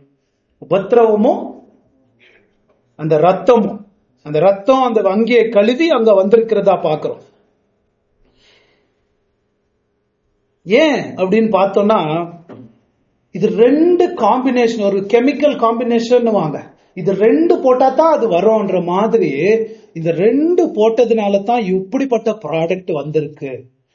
இது ரெண்டு போட்டதுனால. ஏன்னா உபத்திரவம் எடுத்து பார்த்தோம்னா, உபத்திரவம் ரொம்ப உபத்திரவம் நம்மள பரிசுத்தப்படுத்தாது. உபத்திரவம் ஒரு போதும் பரிசுத்தப்படுத்தாது. இன்னும் சொல்ல போனோம்னா உபத்திரவம் என்ன பண்ணுது தெரியுங்களா? என்ன பண்ணுது உபத்திரவம்? ஆக்சுவலா சாத்தான் வந்து உபத்திரவம் நமக்கு கொண்டு வரதே எதுக்கு கொண்டு வரான்? யோபுக்கு உபத்திரவம் எதுக்கு கொண்டு வந்தான்? அவனை பாவத்துல உழு வைக்கணும்னு இல்லைங்களா, கடவுளை சபிக்கணும்னு. நமக்கும் சாத்தான் உபத்திரவம் கொண்டு வருதே நம்ம பாவத்துல உழு வைக்கணும்னு தான். பாவத்தை ஒரு சில நேரங்களை உருவாக்குறதே உபத்திரம் உருவாக்குறது. ஆனா அந்த பாவத்தை உருவாக்குற உபத்திரவங்கள் மூலமா இவங்க வந்தாலும் அந்த உபத்திரவத்தினால பாவ வழியா போகாமல் தங்களுடைய வஸ்திரங்களை கழுவும்படிக்கு ஆட்டுக்குட்டியானவரை மீண்டும் மீண்டும் நாடி தங்களை சுத்தமா படுத்திக்கிட்டு வந்திருக்கிறாங்க. அதான் அங்க பாயிண்ட். உபத்திரம் வந்து பாவத்தை பயங்கரமா கொண்டு வரும். ஏன்னா உபத்திரவம் நம்ம பாவத்தை நமக்கு வெளிப்படுத்துதுங்க. இந்த மாறா கதையில நம்ம பாக்குறோம், இஸ்ரவேல் ஜனங்க ஒழுங்கா தான் இருந்தாங்க. ஆனா அவங்களுக்கு கஷ்டம், மாறா தண்ணி வந்தவன என்ன ஆனாங்க? புலம்ப ஆரம்பிச்சாங்க. நம்ம வாழ்க்கையிலயும் உபத்திரம் வரும்போது என்ன ஆகுது? அப்பதான் நம்ம யாருன்னே தெரியுது, அப்பதான் நம்ம பாவங்கள்லாம் வெளியே வர்றது இல்லைங்களா. கடவுளை நான் ரொம்ப கடவுளை நம்புறவங்க, ரொம்ப யோபு மாதிரி பக்திமான் நான் அப்படின்னு நம்ம சொல்லிக்கிறோம். கொஞ்சம் உபத்திரம் வரட்டும், தெரியுது பாருங்களேன் நம்ம எவ்வளவு. அதான் யோபுக்கே சொன்னாரு, நீ யோபு நல்லா இது போட்டு வச்சிருக்கிற, வேலி போட்டு வச்சிருக்கிற, அதனால தான் கொஞ்சம் உபத்திரம் அமைச்சு பாரு எப்படி இருக்கான்னு. அதே மாதிரிதான் நமக்கும் உபத்திரம் வரும்போது நம்ம பாவத்துக்குள்ளாகிறோம். அநேக விதமான சந்தேகம் நமக்குள்ள ஏற்படுகிறது. கடவுளையே சந்தேகப்படுற அளவுக்கு, அநேக விதமான பாவத்துல போற அளவுக்கு உபத்திரம் கொண்டு வருகிறது. உபத்திரம் பாவத்தை உருவாக்குறது. ஆனா அந்த மாதிரி மகா உபத்திரம் மூலமா வந்தாலும் இவங்க என்ன பண்ணிருக்காங்க? அந்த உபத்திரவத்தை பேலன்ஸ் பண்ற மாதிரி ஆட்டுக்குட்டியானவரை நாடி நாடி நாடி அதுலயும் தங்களை கழுவப்பட்டு பரிசுத்தமாக்கி வந்திருக்கிறாங்க. புரியுதுங்களா உங்களுக்கு பாயிண்ட்? அது ரொம்ப முக்கியமா புரிஞ்சுக்கணும். அது ஆழமான ஒரு காரியம். ஏன்னா உபத்திரவங்கள் பலவிதமான சோதனைகள், பலவிதமான முறுமுறுப்புகள், கஷ்டங்களை கொண்டு வந்தாலும் அந்த உபத்திரவங்கள் மூலமா இவர்கள் வந்தாலும் தங்களுடைய அங்கிகளை வெள்ளையாக்கி கொண்டு அவ்வளோ ஹோலியா வந்து நிக்கிறாங்க. அவங்க கேரக்டரை பத்தி பேசுது. சரி, அதனால தான் therefore ஆகையால் அப்படின்னு வருது.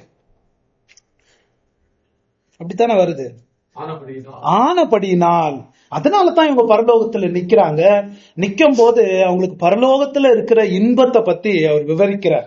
அடுத்ததாக அதை பத்தி நம்ம பார்ப்போம். பரலோகத்துல இருக்கிற இன்பம் என்ன ஒரு இன்பம்? ஆனபடியால் இவர்கள் தேவனுடைய சிங்காசனத்திற்கு முன்பாக இருந்து இரவும் பகலும் அவருடைய ஆலயத்திலே அவரை சேவிக்கிறார்கள். சிங்காசனத்தின் மேல் வீற்றிருக்கிறவர் இவர்களுக்குள்ளே வாசமாய் இருப்பார். இதான் பரலோகத்தை பத்தி சிந்திக்கணும். இத நம்ம ஒரு செர்மனா படிச்சுட்டு போயிருது இல்ல. இது பாருங்களேன், பாட்டு மாதிரி இங்கிலீஷ்ல கொடுத்திருப்பாங்க. நீங்க போய் வீட்டுல கூட மனப்பாடம் பண்ணிட்டு பரலோகத்தை பத்தி இப்படித்தாங்க இருக்கும். சிந்திச்சு சிந்திச்சு சிந்திச்சு பாருங்களேன். ஒரு சில மிட்டாயெல்லாம் உடனே கடகடன்னு கடிச்சு சாப்பிட கூடாது. அது வாயில வச்சு சப்பி சப்பி என்ஜாய் பண்ணோம். அந்த மாதிரி வரப்போற 4 வசனங்களும் நீங்க மனப்பாடம் பண்ணிக்கிட்டு, நான் கொஞ்ச நேரம் மனப்பாடம் பண்ணி ஒரு பிரசங்கத்தை பண்றேன். நீங்க உங்க வாழ்க்கையெல்லாம் பரலோகத்தை பத்தி நினைச்சு இது தாங்க காத்திருக்குது பரலோகத்துல. என்ன இன்பம், என்ன இன்பம். கடவுளுடைய பிரசன்னம் அப்படின்னாவே அது அனுபவிக்கும் போது ஒரு சின்ன சாம்பிள் தான் இந்த உலகத்துல ஒரு டைம்ல நமக்கு கிடைக்குது. என்ன இன்பத்தை நிரப்புது அது, என்ன ஒரு பேரின்பம், சந்தோஷம். அது அனுபவிச்சவங்களுக்கு தான் தெரியும். கடவுளுடைய பிரசன்னம்ன்றது ரொம்ப பெரிய அதிசயம்.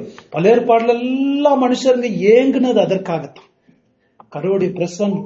அவர் நம்மளை விட்டு ஏதேன் தோட்டத்துல இருந்து பிரிஞ்சு போன பிறகு சீனாய் மலையில கொஞ்சம் கிட்ட வந்தார். ஆனா தூரம் தான், கிட்டன்னு சொல்ல முடியாது. அதுக்கப்புறம் ஆலயத்துல கொஞ்சம் கிட்ட வந்தார். சாலமன் கட்டின ஆலயம், அதுக்கப்புறம் மோசே கட்டின கூடாரத்துல எல்லாம் கொஞ்சம் கிட்ட வந்தார். புதிய ஏற்பாடுல கொஞ்சம் கிட்ட வந்தார். ஆனா இங்க பரலோகத்துல எந்த விதமான இடைவேறும் இல்லாம, எந்த விதமான இதுவும் இல்லாம நமக்குள்ள ஒன்றாயிர ஒரு கடவுளுடைய பிரசன்னம். அத பத்தி இந்த நிலை குறிக்குதுங்க. அத பத்தி இங்க சொல்லப்படுது பாருங்களேன். 3 வார்த்தைகள். அவருடைய சிங்காசனம், அவருடைய ஆலயம், அவருடைய கூடாரம் போட்டிருக்கா. 3 வார்த்தைகள். அவருடைய சிங்காசனம், அவருடைய ஆலயம், அவருடைய கூடாரம். ஏன் இது 3 போட்டிருக்குன்னா, இது 3 தான் பழைய ஏற்பாடுலயும் புதிய ஏற்பாடுலயும் கடவுளை மனுஷங்கிட்ட கொண்டு வந்தது. கடவுளுடைய பிரசன்னத்தை நம்ம கிட்ட கொண்டு வந்தது. இது என்ன காமிக்குது? மிக மிக தேவனுடைய அந்யோன்யமான நெருக்கத்தை இந்த வார்த்தைகள் நமக்கு விவரிக்கிறது. அவர்கள் எங்க நிக்க போறாங்கன்னு போட்டிருக்கு அந்த வசனத்துல.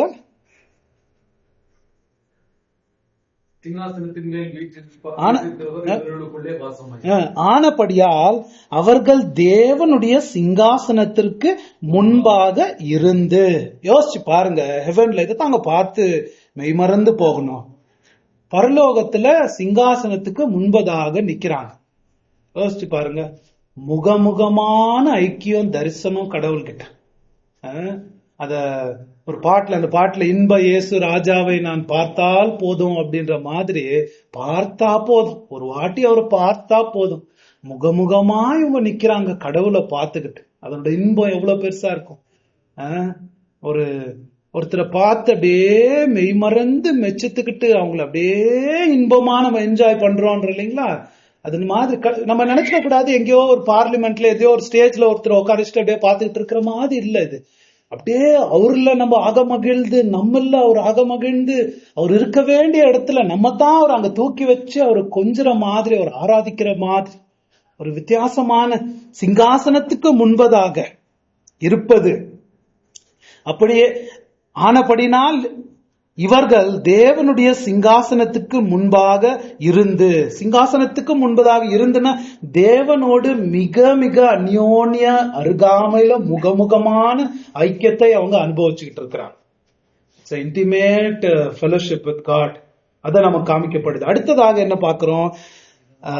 இவர்கள் பகலும் இரவும் பகலும் அவருடைய ஆலயத்தில் அவரை சேவிக்கிறார்கள். ரெண்டாவது என்ன ஒரு ஸ்லாக்கியம், இரவும் பகலும் இட்டர்னலா கடவுளை சேவை செய்யறாங்க. they serve God. இரவும் பகலும். எங்க ஜன்னல்ல இருந்துகிட்டு இல்ல, ஜன்னல்ல எட்டி பார்த்துக்கிட்டு கடவுள் எப்படி இருப்பாரோ, கடவுள் என்ன செய்வார் பழைய ஏற்பாடுல செஞ்சுக்கிட்டு இருந்த மாதிரி இல்ல, அவருடைய ஆலயத்துக்குள்ள கடவுளுக்குட்ட இருந்து கடவுளை சேவிக்கிறார்கள். ரொம்ப நெருங்கி இருந்து சேவிக்கிறார்கள். ஏன்னா இயேசு ரெவலேஷன் 5:9 படிங்களா, இவங்களை என்னவா பண்ணியிருக்கிறாரு தன்னுடைய மரணத்தின் மூலமா நாங்க போட்டிருக்கு. தேவரீர் புஸ்தகத்தை வாங்கவும் அதன் முத்திரைகளை உடைக்கவும் பாத்திரராய் இருக்கிறீர். ஏனெனில் நீர் அடிக்கப்பட்டு சகல கோத்திரங்களிலும் பாஷைக்காரர்களும் ஜனங்களிலும் ஜாதிகளிலும் இருந்து எங்களை தேவனுக்கு என்று உம்முடைய ரத்தத்தினாலே மீட்டுக் கொண்டு எங்கள் தேவனுக்கு முன்பாக எங்களை ராஜாக்களும் ஆசாரியர்களும் ஆக்கினீர். ராஜாக்களும் ஆசாரியர்களும் ஆக்கிறதுக்கு தான் இயேசு மரித்தார்னு போட்டிருக்கு. அதனோட ஒரு பிரதிபலிப்பு, அதனோட ஒரு விளைவாகத்தான் பரலோகத்துக்கு முன்பதாக இரவும் பகலும் தேவனை சேவிக்கிறார்கள். அது எவ்வளவு இன்பமா இருக்கும்னு நீங்க யோசிச்சு பார்க்கலாங்க. ஏன்னா பழைய ஏற்பாடுல எல்லாம் கொடுக்கப்பட்ட பிராமிஸ் தான். அடுத்ததாக சிங்காசனத்தின் மேல் வீற்றிருக்கிறவர் இவர்களுக்குள்ளே வாசமாயிருப்பார். இங்கிலீஷ்ல வித்தியாசமா வருது, படிங்க. இங்கிலீஷ்ல இருக்கிறவங்க யாராவது? Therefore they are before the throne of God and serve him day and night in his temple, and he who sits on the throne will dwell among them. Dwell among them னு வருதா? நீங்க எப்படி வருது? And he who sits on the throne will spread his tent over will spread his tent over them னு வருது. அதாவது அவங்கள சுத்தி முழுக்க மேலையும் கீழையும் வந்து அவங்க வாழ்றதே கடவுளுடைய பிரசன்னத்துல, அவங்க மூச்சு விடுறதே கடவுளுடைய நெருங்கிய உடனடியாக பிரசன்னத்துல அவங்க வாழும்படிக்கு பரலோகத்துல அப்படித்தான் இருக்க போதாம். அது ஒரு விசுவாசிக்கு மிக மிக இன்பத்தை கொடுக்கணுங்க. நமக்கு கடவுளுடைய பிரசன்னம்னா ரொம்ப ரொம்ப ஏங்கணும் ஒரு விசுவாசி. அந்த பாட்டுல தான் வருது, அந்த பாட்டை பாடி பார்த்தோம்னா தெரியும். அவர் என்ன கேட்கிறாரு தெரியுமா? எனக்காக இவ்வளவு செஞ்ச இயேசு ராஜாவை பார்த்தா போதும், அவரோட இன்பத்துல நான் வாழ்ந்தா போதும். அவருக்கு என்ன கூட சொல்றாரு ஒரு எமோஷனலா, அதெல்லாம் பிப்ளிக்கலா இல்ல. அவர் என்ன சொல்றாருன்னா, எனக்காக முள்முடி சுமந்த அந்த தலையை நான் பார்க்கணும். அந்த முள்முடி சுமந்த தலையை பார்த்துட்டு கிரீடத்தை அந்த தலையில போட்டு நான் பார்த்து அப்படியே அதை பார்த்து நான் என்ஜாய் பண்ணணும். எனக்காக வார்ல அடிச்ச அந்த உடம்புல இருக்கிற காயங்கள்லாம் நான் பார்த்து ஒரு காயமா தொட்டு முத்தம் செய்யணும் அப்படின்றாரு இவர். இயேசுவை பார்த்தா போதும் எனக்கு அப்படின்னு ஏங்குறார். ஒரு விசுவாசிக்கு தாங்க இருக்கணும் பரலோகத்துல. எனக்காக இவ்வளவு செஞ்ச நம்ம ஆண்டவர் முன்னாடி போய் நிக்க போறோம்னா அவர் செஞ்சதுனாலதான். அவரை போய் பார்த்து அவரை போய் பார்க்கணும், அவரோடு ஐக்கியமா இருக்கணும், அவரோடு அந்யோன்யமா இருக்கணும். அதான் இங்க சொல்லப்படுது. பரலோகத்தின் மிகப்பெரிய இன்பமே, பரலோகமா இருக்கிறதே என்ன தெரியுமா? கடவுளோடு இருக்கிற ஐக்கியம். இது வரைக்கும் நம்ம நினைச்சு பார்க்க முடியாத அந்யோன்ய ஐக்கியம் அங்க இருக்க போகுது. சரி, அது ஒண்ணா பாக்குறோம். இதுதான் கடவுள் பரலோகமே ஹெவனா இருக்கிறதுக்கு காரணமே கடவுளோடு. அது பிரத்யேகமான ஒரு காரியம் பரலோகத்துல. என்ன? கடவுளோடு மிக மிக இதுவரைக்கும் எதிர்பாராத ஒரு ஐக்கியம். அதான் பார்க்க போறோம். அது வித்தியாசமான வார்த்தையில ஆண்டவர் விளக்குறார். இரண்டாவதாக பார்ப்போம் என்ன இருக்குது பரலோகத்துல. இவர்கள் இனி பசி அடைவதும் இல்லை, இனி தாகம் அடைவதும் இல்லை, வெயிலாவது உஷ்ணமாவது இவர்கள் மேல் படுவதும் இல்லை. நமக்கு தான் பரலோகத்தை பத்தி இன்னும் வேற என்ன சொல்ல முடியும் நமக்கு அப்படின்னா, வேற ஒன்னும் பரலோகத்தை பத்தி நமக்கு சொன்னோம்னா நமக்கு உதாரணங்கள் இல்ல, பாஷை இல்லைன்னு நம்ம பாத்துக்கிறோம் இல்லைங்களா? அதை பத்தி நமக்கு சொல்றதுக்கு இல்ல. அதனால ஒருவேளை என்ன சொல்ல பாக்குதுன்னா, அடுத்ததாக நமக்கு இங்கெல்லாம் என்ன பரலோகத்துல இருக்காதுன்னு சொன்னா நமக்கு புரியும் இல்லையா? ஏன்னா மத்ததெல்லாம் சொன்னோம்னா நமக்கு ஒண்ணுமே புரியாது. அதனால இங்க நீங்க படுற கஷ்டங்க எது அங்க இல்லன்னு சொன்னா ஒருவேளை ஒரு அளவுக்கு உணரலாம் பரலோகம். பாருங்க, எது இல்ல இல்ல இல்லன்னு சொல்லிட்டு வராரு. அங்க என்ன இல்ல? பசி அடைவதில்லை, தாகம் அடைவதில்லை. பசி அடைவதில்லை, தாகம். உங்களுக்கு தாகம்னா நமக்கு எல்லாருக்கும் தெரியும் இல்லைங்களா? தாகம்னா பசின்னா என்னன்னு நமக்கு தெரியும். பசி, தாகம். ஒரு சில டைம்ல ஒருத்தர் ஒரு 5-10 மைல் கிட்ட நடந்து போறாராம். தண்ணியே இல்ல, கொஞ்சம் இருந்த தண்ணி எல்லாம் காலி ஆயிடுச்சு. வனாந்திரத்துல நடந்து போனாராம். ஒரு எக்ஸ்பீரியன்ஸ் எழுதுறாரு. எழுதி போகும்போது ஒரு 5 மைலுக்கு அப்புறம் அவர்னால முடியவே இல்லையா. தொண்டையெல்லாம் முகம்லாம் அப்படியே மண்ணு கேக்கு மாதிரி வெந்துகிட்டு இருக்கான் வெயில்ல. அப்படியே தாகம், தொண்டையெல்லாம் காஞ்சி போய் வாயெல்லாம் ஒரு பாறை மாதிரி இருக்குதான். தண்ணியே இல்ல, ஒண்ணுமே இல்ல. 2 பேர் ஃப்ரெண்ட்ஸு கிட்ட போறாங்களாம். ஐயோ தண்ணி கிடைக்குமான்னு ஏங்குறாராம். ஏங்கினவுடனே அங்க போன உடனே ஒரு லேக், ஒரு அருமையான லேக் அங்க இருக்குது. அந்த லேக்கே போய் அந்த லேக்கையே குடிச்சிடுற மாதிரி தாகம், அவ்வளவு தாகம் அவருக்கு. அந்த லேக்கையே போய் குடிச்சிடலாம், தீர்த்திடலான்ற மாதிரி குடிய போகும்போது அவர் ஃப்ரெண்டு நிறுத்துறாரு. அது நீ குடிக்க முடியாது. ஏன்பா அப்படின்னா, அதுல ரொம்ப பூச்செல்லாம் இருக்கும், அது சூடு பண்ணி தான் குடிக்கணும் அப்படின்னா. சரி, சூடு பண்ணி சீக்கிரம் கூடுனா அந்த ஸ்டவ் எல்லாம் வச்சிருந்தாங்க. ஒரு ஸ்டவ், சின்ன ஸ்டவ், அதை வச்சு சூடு பண்ணி அதுக்கு ஒரு 10-15 நிமிஷம். அந்த 10 நிமிஷம் அவருக்கு ஒரு 100 வருஷம் மாதிரி இருந்துச்சு அப்படின்றாரு. எப்படா முடியும்? தாகம்ன்றது நமக்கு தாகம்னா என்னன்னு நமக்கு அவ்வளவு தெரியறது இல்லை இல்லைங்களா? அந்த வனாந்திர வாழ்க்கையில வாழ்ற மக்களுக்கு பசி தாகம்னா அது ரொம்ப உணர்ந்தவங்க, அது ரொம்ப அடிபட்டவங்க அப்படின்லாம். அந்த காலத்துல ரொம்ப அடிபட்டவங்க. அது இல்லன்னு சொன்னா அவங்களுக்கு ரொம்ப அது இன்பமா இருக்கும், ரொம்ப இன்பமா இருக்கும். இன்னும் கூட இந்த சபைகள் படுற கஷ்டங்களை நம்ம பார்த்திருக்கிறோம். சில பேருக்கு வேலை இல்லாம போகுது, சில பேர் விசுவாசினா புடிச்சிட்டு போய் ஜெயில போட்டுறாங்க. அந்த குடும்பத்துல இருக்கிறவங்களுக்கு சாப்பாடு யாருங்க போடுறது? எத்தனை பசி அவங்க அனுபவிச்சிருப்பாங்க. நமக்கு இல்லன்றதுனால நமக்கு அப்ரிஷியேட்டே உணர்றதுக்கே ஆகுறது இல்ல. பசி இல்ல, தியாகம் இல்லைன்னா அவ்வளவுதான், வேற எதாவது இல்லையா அங்க அப்படின்ற மாதிரி நினைக்கிறோம் நம்ம. ஆனா அவங்க எல்லாம் ரொம்ப பசி தாகத்தை அனுபவிச்சிருப்பாங்க. அது ரொம்ப அவங்களுக்கு ரொம்ப உணர்வுள்ளதா இருக்கும். அது மாத்திரம் இல்லாம அது பாருங்களேன், 2 சாபத்தினால, பாவ சாபத்தினால வந்த 2 விளைவுகள் இல்லைன்ற. எது உள்ள இருந்து நமக்கு வரக்கூடிய காரியங்கள் என்ன? பசி, தாகம். சாபத்தினால தான் அது வந்துச்சு. வெளியில இருந்து வரக்கூடிய அநேக பாதிப்புகள் என்ன? சூரியனுடைய அந்த கிளைமேட் சேஞ்சஸ்னால வரக்கூடிய பாதிப்பு, அதெல்லாம் பரலோகத்துல இல்ல. உள்ளுக்குள்ள இருந்து வருகிற தீமைகளும் பரலோகத்துல இல்ல, வெளியில இருக்கிற எந்த தீமைகளும் பரலோகத்துல நம்மள அட்டாக் பண்ண முடியாது. அதுதான் சொல்ல வருது. யோசிச்சு பாருங்க, பசி தாகம் பரலோகத்துல இல்ல அப்படின்னா மனுஷனுக்கு நமக்கு இருக்கிற 2 முக்கியமான கேள்வியே வாழ்க்கையில என்ன? என்னத்தை குடிப்போம்? அந்த கேள்வியே பரலோகத்துல வர முடியாதுங்க. யோசிச்சு பாருங்க, உங்களுக்கு சந்தோஷமா இல்ல? நான் என்னத்தை குன்பேன், என்னத்தை குடிப்பேன்ற கவலையே எனக்கு வரவே முடியாது. அது இன்பமா இல்ல? சோ எவ்வளவு இன்பம்! அது மாத்திரம் இல்லாம சகலவித தாகங்களும், ஒரு தாகம் இல்ல, ஆவிக்குரிய தாகம், மனநிலைமையான தாகம், அதெல்லாம் பரலோகத்துல இருக்கவே இருக்காது. எல்லாம் ஒருத்தர் சொன்னார், காம்ப்ரஹென்சிவ் சாட்டிஸ்பாக்சன் அப்படின்னா என்ன தெரியுங்களா?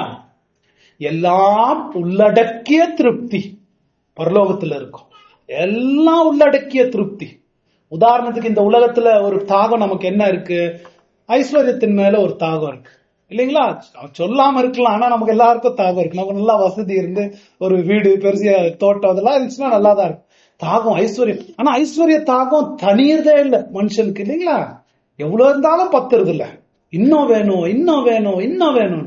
ஆனா பரலோகத்துல அந்த தாகம் இருக்கவே முடியாது. ஏன்னா பரலோகத்துல தேவனுக்கு சிங்காசனத்துக்கு முன்பதாக இருக்கும் போது, அவருடைய சுதந்திரம் எல்லாம் நம்ம வாங்கி இருக்கும் போது எல்லாத்தையும் நம்ம தான் உடைமை உள்ளவர்களா இருக்கும். அந்த தாகமே நமக்கு ஏற்படாது. அது வேணும் இது வேணும்ன்ற ஏக்கமே நமக்கு இருக்காது. எல்லாம் நமக்கு இருக்கிற மாதிரி சகலமும் உள்ளடக்கிய ஒரு திருப்தி பரலோகத்துல இருக்கும். இன்னும் அநேக தாகங்கள் நமக்கு இருக்குங்க. நம்ம பேர் பெருசா இருக்கணும், நம்ம பேர் புகழணும், நம்ம பேர் ஒரு மரியாதை நமக்கு இருக்கணும், நமக்கெல்லாம் இருக்கு இல்லைங்களா? நம்ம பெருசா வரணும்.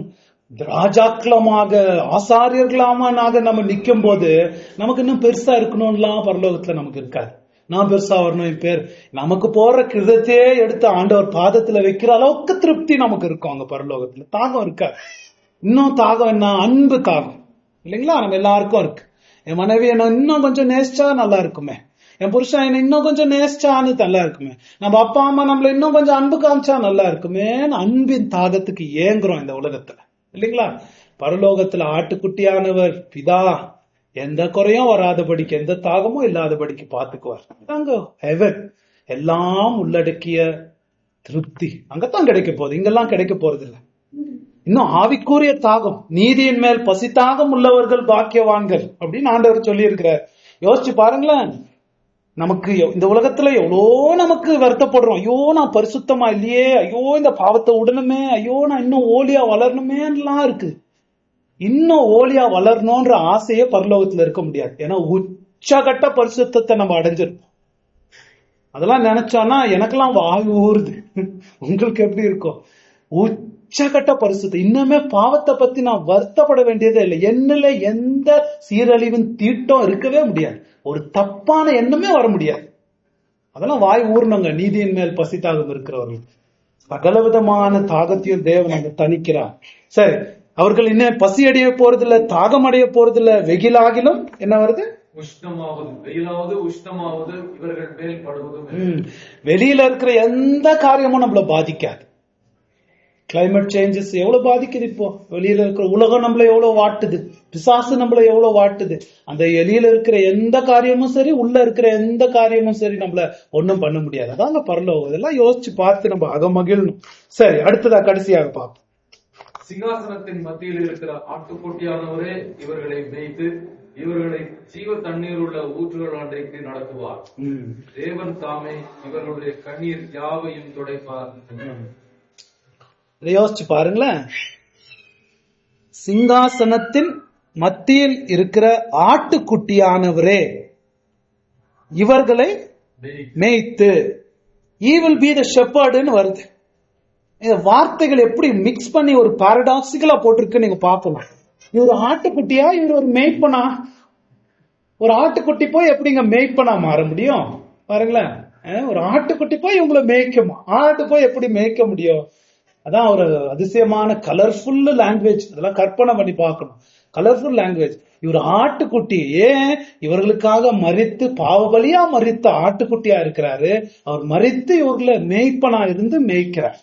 அவங்களுக்காக நான் நல்ல மேய்ப்பனா இருக்கிறேன், என் ஆடுகளுக்காக என் உயிரையும் கொடுக்கிறேன். அப்படிப்பட்ட மேய்ப்பனா அவர் இருக்கிறார். அங்க இவர் எங்க நடத்துறாருன்னு போட்டிருக்கு, மேய்த்து இவர்களை ஜீவ தண்ணீர் உள்ள ஊற்றுகள் அண்டைக்கு நடத்துவார்.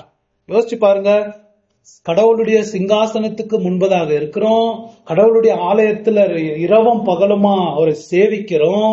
கடவுளுடைய பிரசன்னம் நம்மள சுத்தி அவர் ரெக்கையில சுத்துற மாதிரி மேல கீழே முழுசா நம்ம மூச்சு விடுறதே கடவுளுடைய பிரசன்னத்துல தான் வாழுகிறோம். அங்க பசி இல்ல, தாகம் இல்ல, வெயிலாகிலும் உஷ்ணமாகிலும் நம்மள பாதிக்க முடியாது. அம்மா இயேசு கிறிஸ்து ஆட்டுக்குட்டியாக இருந்து மேய்ப்பனாக இருந்து நம்மள எங்க நடத்துறாரு? ஜீவ தண்ணீருள்ள ஊற்றுகள் அண்டைக்கு. ஜீவ தண்ணீருள்ள ஊற்றுகள் அண்டைக்கு, the living waters. இது ஐசாயால இருந்து வர ஒரு வசனம். இந்த ஐசாயால எப்படி போட்டிருக்குன்னா ஊற்றுகள் அண்டை நடத்துவார்னு போட்டிருக்கு. யோவான் ஜீவ தண்ணீர்னு சேர்த்துக்கிட்டார். என்ன ஜீவ தண்ணீர் தான் அங்க ரொம்ப அழுத்தம். நித்திய ஜீவன் உள்ள ஊற்றுக்கு அவர் நம்மளை நடத்துவார். அதுல தான் நம்ம சொல்றது காம்ப்ரஹென்சிவ் சாட்டிஸ்பாக்சன், சகலமும் உள்ளடக்கிய திருப்தியைக்கு நம்மளை நடத்துவார் அப்படின்னு. நம்மளை நடத்துவார்னா எங்க? அது ஜீவ தண்ணீர் உள்ள ஊற்றுனா எது? அது ஒரு ஃபவுண்டன் இருக்குமாங்க, ஒரு பெரிய ஃபவுண்டன், நம்ம போய் ஸ்விம்மிங் பண்ணிட்டு வரலாம், நல்லா குடிச்சு சந்தோஷமா நித்திய ஜீவனின் தண்ணி நல்லா குடிச்சிட்டு. the fountain of youth தெரியுங்களா உங்களுக்கு? கதையெல்லாம் வரும். அதை காண்டி நீங்க தண்ணியை குடிச்சிட்டீங்கன்னா உங்களுக்கு வயசே ஆகாது, வயசே ஆகாது. அப்படி ஒரு வாலிபமா நீங்க அப்படி ஒரு ஊற்ற சொல்லு. ஊற்றுகள் அண்டைக்கு நடத்துவார்னா யாரு ஊற்று அப்படின்னா, ஒரு வசனம் படிக்கலாம். சங்கீதம் 36:9. இன்னொருத்தர் நீங்க ஐசாயா 12:3 படிக்கலாம்.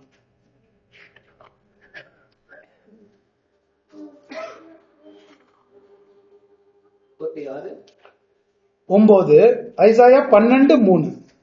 ஜீவ ஊற்று உம்மிடத்தில் இருக்கிறது, உம்முடைய வெளிச்சத்திலே வெளிச்சம் காண்கிறோம். எது படிச்சீங்க? சங்கீதமா? ஓகே. ஐசாயா 12:3. ஜீவ ஊற்று உன்னிடத்தில் இருக்கிறது அப்படின்னு கடவுளை பார்த்து அந்த வசனம் சொல்லுது. அப்புறம் நீங்கள் ரட்சிப்பின் ஊற்றுகளிலிருந்து மகிழ்ச்சியோட தண்ணீர் கொண்டு வருவீர்கள். சரி, இந்த ஜீவ ஊற்றுனா யாரு, எங்க நடத்துவாருன்னா இது வேற யாருமே இல்ல, கடவுள்கிட்ட நம்மள நடத்துவார். இயேசு இந்த உலகத்தில் இருக்கும் போது நான் பசியா இருக்கிறவன், என்ன தாகமா இருக்கிறவன் என்னிடத்தில் வரக்கடவான், நான் என்ன செய்யறேன், நான் அவனுக்கு தண்ணீரை கொடுக்கிறேன்றார். ஒருத்தருக்கு கிளாஸ்ல தண்ணி கொடுக்கறது ஒரு வித்தியாசம், ஆனா அந்த தண்ணி கொடுக்கிற ஊற்றுக்கிட்டே நடத்துறது அது ரொம்ப பெருசு தெரியுங்களா? இந்த உலகத்துல தாகம் இல்லாம ஒரு வெறுமையா திருப்தியே ஆகாம இருக்கிறவனுக்கு நான் திருப்தியா கொடுக்கிறேன்றாரு. அந்த திருப்தி கொடுக்கிற ஊற்றுக்கே பரலோகத்துல நம்மள நடத்துறார். புரியுதுங்களா? அது யாரு? சாட்சாத் பிதாதான். நானே ஜீவ ஊற்றுன்னு அதுல சொல்லி இருக்காரு பாருங்களேன். மேய்ப்பனா இருந்து நம்மள பிதா கிட்ட நடத்துறாரு அவர். ஒரு நல்ல மேய்ப்பன் என்ன செய்யணும்? மெய்யான தேவன் கிட்ட நடத்தணும். அந்த மாதிரி ஒரு மேய்ப்பனா இருந்து பிதா கிட்ட நடத்துறாரு. அந்த ஜீவ ஊற்று கிட்ட போன உடனே அந்த ஜீவ ஊற்று நமக்கு என்ன செய்யுது? தேவன் தாமே அவர்களுடைய கண்ணீர் யாவையும் துடைப்பார். எவ்வளவு இன்பமா போட்டிருக்கு தெரியுங்களா? ரொம்ப டெலிகேட்டா அந்த டெலிகேட் காரியத்தை நீங்க நோட்டீஸ் பண்ணணும். தேவன் அவர்களுடைய கண்ணீரெல்லாம் துடைப்பார் அப்படின்னு போடல.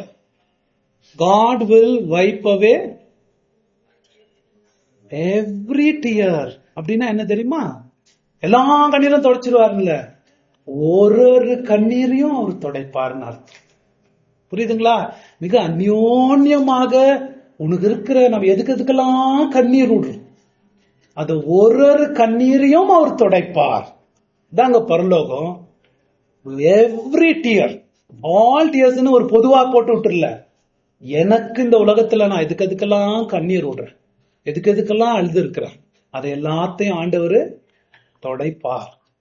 உங்களுக்கு ஆசை இல்ல பரலோகத்துக்கு போனோன்னு, பரலோகத்தை பத்தியே சிந்திக்கணும்னு ஆசை இல்ல? இதான் காத்திருக்கு நமக்காக.